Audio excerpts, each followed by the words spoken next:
पूजा करते थे हमेशा, हर रोज।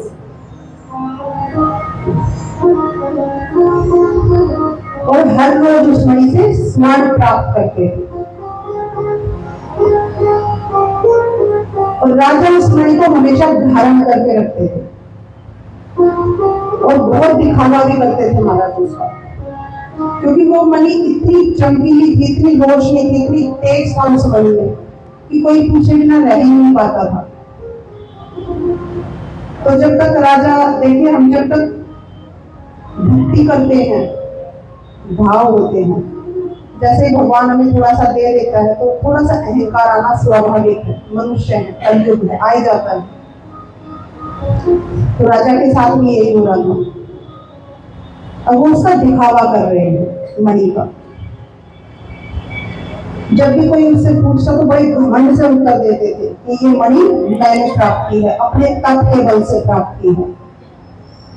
तो ऐसे ही करते करते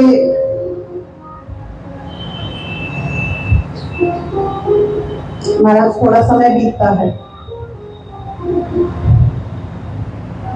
एक दिन राजा एक सभा में गए, वहां पर भगवान भी आए हुए थे, क्योंकि भगवान भी द्वारका के राजा ही है अभी।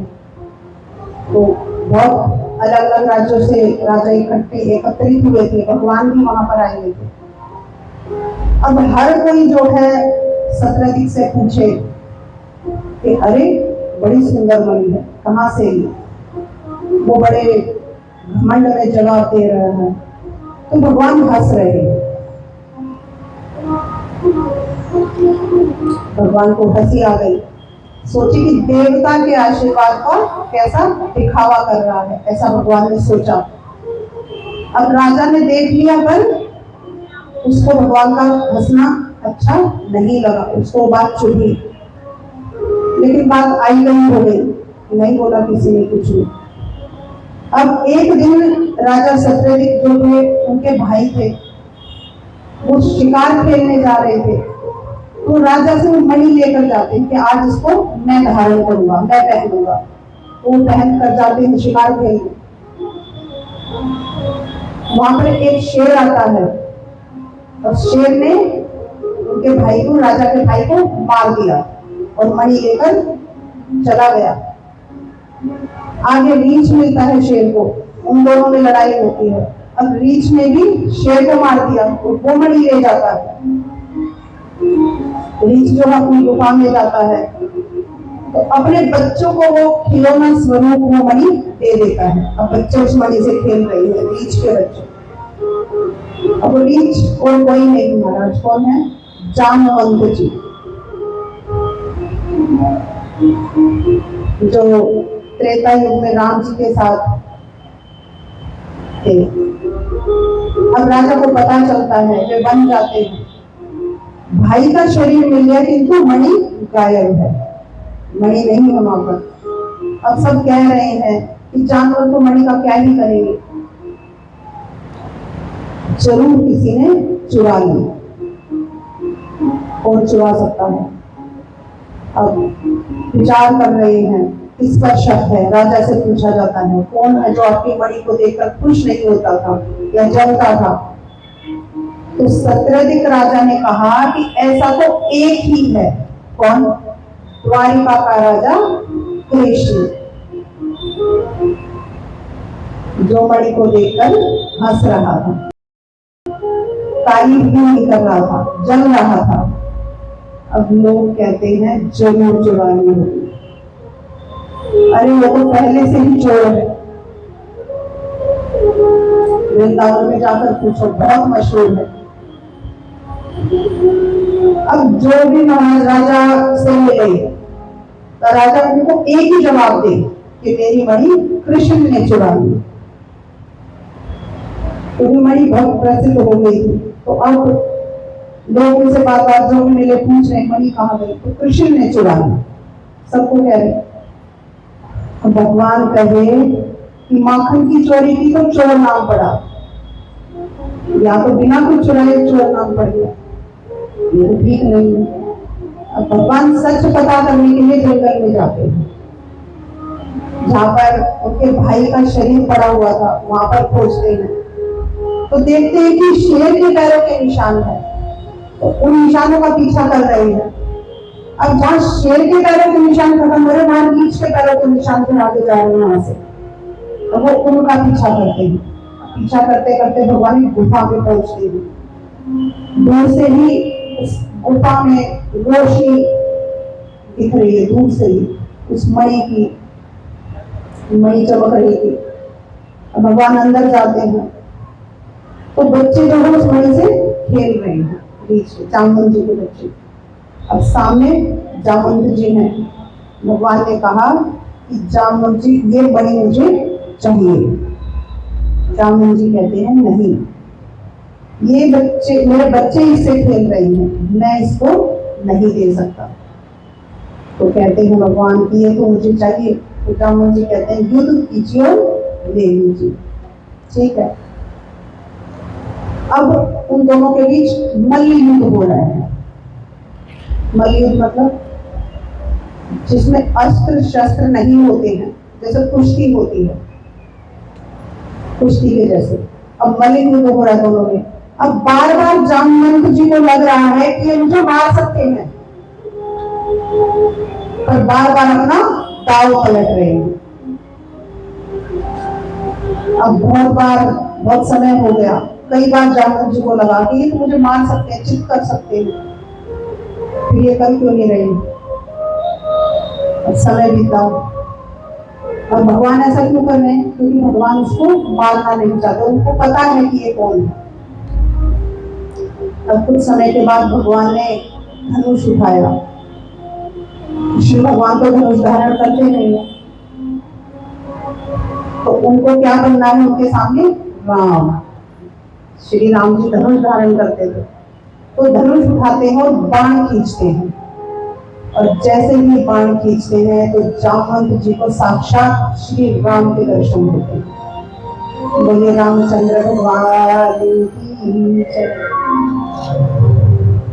अब जामवंत जी नतमस्तक हो जाते हैं, उनके चरणों में गिर पड़ते हैं, कहते हैं प्रभु ये आपने क्या किया, मैंने आप पर हाथ उठाया। भगवान कहते हैं कि तुमने नहीं उठाया, मैंने उठवाया। वो क्यों कि जब रावण वध हुआ था तो तुम्हें छोड़कर सब बहुत प्रसन्न थे, सब खुश थे, सिर्फ तुम्हें छोड़कर। तो मैंने उसका कारण तुमसे पूछा कि तुम खुश क्यों नहीं हो। तो रावण जो है बहुत बलशाली था। जामवंत जी कहते हैं कि रावण बहुत बलशाली था। मेरी इच्छा थी कि इस बलशाली पुरुष के साथ मैं मल्ल युद्ध करूं, ऐसी मेरी इच्छा थी, लेकिन मेरी इच्छा तो अधूरी रह गई। जामवंत जी कह रहे हैं भगवान राम से। फिर भगवान कहते हैं वही तुम्हारी इच्छा, मैंने तुम्हें वचन दिया था कि मैं तुम्हारी इच्छा पूरी करूंगा। रावण से भी बलवान पुरुष के साथ तुम्हारा मल्ल युद्ध होगा। तो वही इच्छा मैंने तुम्हारी पूरी की, इसीलिए मैंने तुम्हारे साथ युद्ध किया। तो इसमें तुम्हारी कोई गलती नहीं है। ठीक है, भगवान कहते हैं कि अब मणि मुझे दे दो, ये मणि मुझे चाहिए। जामवंत जी कहते हैं जरूर दूंगा, लेकिन दहेज में। आपको मेरी बेटी जामवंती के साथ विवाह करना होगा। भगवान कहते हैं मेरी शादी हो चुकी है। जामवंत जी कहते हैं कि यहाँ कौन सा आपने मर्यादा पुरुषोत्तम का व्रत लेके रखा है। जब एक हो गई तो एक और सही। हाँ, अगर आप कहें कि मेरी बेटी सुंदर नहीं है तो मनुष्यों की भांति, क्योंकि जामवंत जी पशु थे, तो बात अलग है। अगर मेरी बेटी आपको पसंद नहीं है तो भगवान कहते हैं कि मेरे लिए सब सुंदर है। भगवान ने सबको अलग अलग बनाया, तुम सब मेरी रचना हो, तो मेरी रचना मुझे सुंदर कैसे नहीं लग सकती है। हम मानते हैं ना कि भगवान कभी कोई गलती नहीं करते, तो भगवान ऐसा किसको बनाएंगे जो भगवान को पसंद नहीं आएगा, तो जो उनको खुद को पसंद नहीं आएगा, सब थोड़ी कोई चीज बनाएंगे।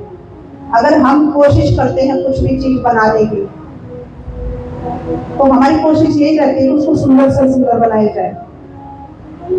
तो भगवान भी यही कह रहे हैं कि मेरे लिए सब सुंदर है, मेरी रचना में मेरे लिए कोई भेद नहीं है। भेद तुम करते हो, मैं नहीं करता हूँ। हर रूप हर रंग मेरा बनाया हुआ है, मुझे सब प्रिय है। तब भगवान जामवंत जी की पुत्री जामवंती से विवाह करते हैं। फिर वे सत्रधिक राजा को मणि देते हैं लाकर। अब सत्रधिक राजा जो है वो माफी मांगने लगते हैं। अब वो पछता रहे हैं कि मैंने कितनी बदनामी कर दी श्री कृष्ण जी की। अब मैं किस किस को जाकर बोलूं कि ये मणि उन्होंने नहीं चुराई थी। तो अब वो बहुत पछता रहे हैं। अब भगवान से माफी मांग रहे हैं। भगवान कहते हैं ठीक है, मैंने तुम्हें माफ किया। वो कहते हैं कि नहीं, मैं तब मानूंगा जब तुम मेरी पुत्री सत्यभामा से विवाह करो। वो कहते हैं कि वो मना करते हैं भगवान, वो प्रार्थना कर रहे हैं कि मैं हर एक को जाकर नहीं बता सकता हूँ कि कृष्ण ने मणि नहीं चुराई है। अगर मैं अपनी पुत्री आपको दे दूंगा तो सब समझ जाएंगे कि यहाँ रिश्ता हुआ है इस घर में, तो सब ठीक है। ठीक है, अब सत्यभामा के साथ भगवान का विवाह होता है। इसी प्रकार किसी ना किसी घटनाओं की वजह से भगवान के पहला रुक्मणी जी का हुआ और 7 विवाह होते हैं। जामवंती, सत्यभामा, कालिंदी, वृंदा, सत्या, श्रुति और लक्ष्मणा, ऐसे 8 पत्नियां भगवान की हो जाती हैं। अब भगवान के कुल कितने विवाह हुए थे, किसको पता है?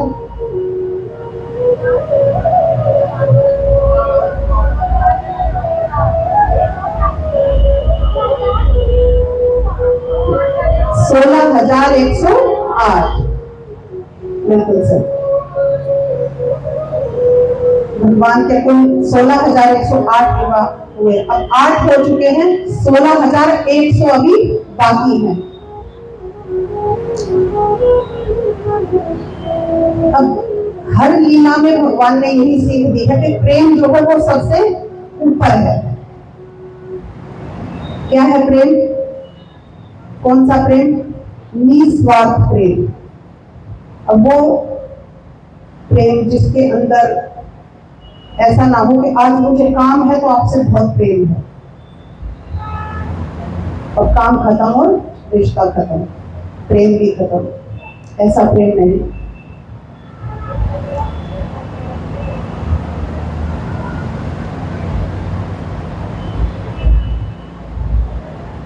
आज के युग में महाराज अभी तो देखिए कथाएं हो रही है, सत्संग हो रही है, भगवान को मान रहे हैं।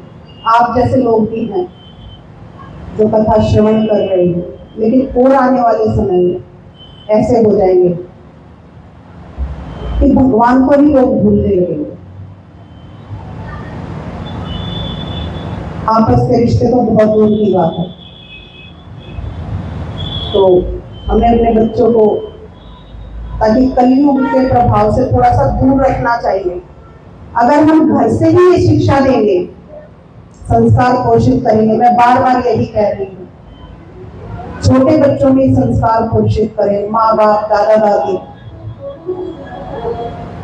तो फिर भी हम कलयुग के प्रभाव से बच सकते हैं।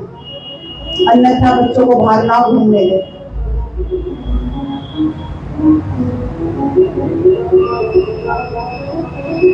अब महाराज चलते हैं 16,108 राजकुमारियों की ओर जिनसे भगवान का विवाह होना है।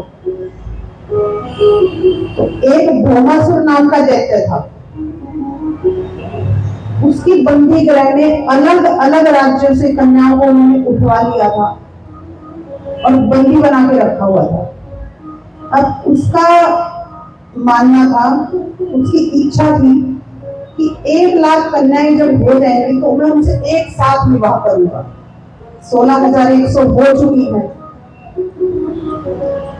तो इन कन्याओं ने मन ही मन भगवान का नाम जपना शुरू कर दिया कारागृह में। और वैसे भी आसपास के राज्यों में जहां से कन्याएं उठाई गई थी वहां पर हाहाकार मचा हुआ था, मिल नहीं रही थी कन्याएं। तो बात जो है वो भगवान तक पहुंचती है द्वारका में। भगवान को खबर मिली तो भगवान ने नारद जी को बुलाया। अब नारद जी को भेजा उन्होंने भौमासुर के पास कि उन कन्याओं को मुक्त करने के लिए बोलो, अन्यथा युद्ध के लिए तैयार हो जाओ। भौमासुर ने कहा, नारद जी उनको कहना कि मुझे कंस ना समझे। भौमासुर जो है वो कंस का मित्र था। वो कहते हैं कि उनको मेरा संदेशा देना कि मुझे कंस ना समझे। ठीक है, वो आ जाते हैं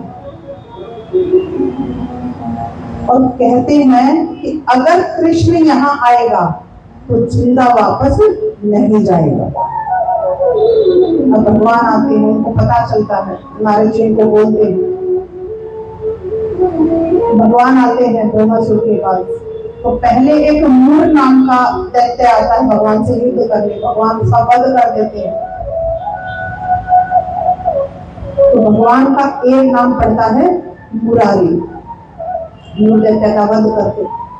उसके बाद भौमासुर का वध करते हैं भगवान, युद्ध होता है। अब राजकुमारी को मुक्त करते हैं और कहा कि आप सब अपने अपने राज्य चली जाएं। राजकुमारियों ने कहा, इतना समय हो गया, अब कोई फायदा नहीं है। अब कोई और हमसे विवाह नहीं करेगा और ना ही कोई हमें अपनाएगा। अब या तो आप हमें अपनाए, नहीं तो इन प्राणों को त्यागने के अलावा और कोई मार्ग शेष नहीं है।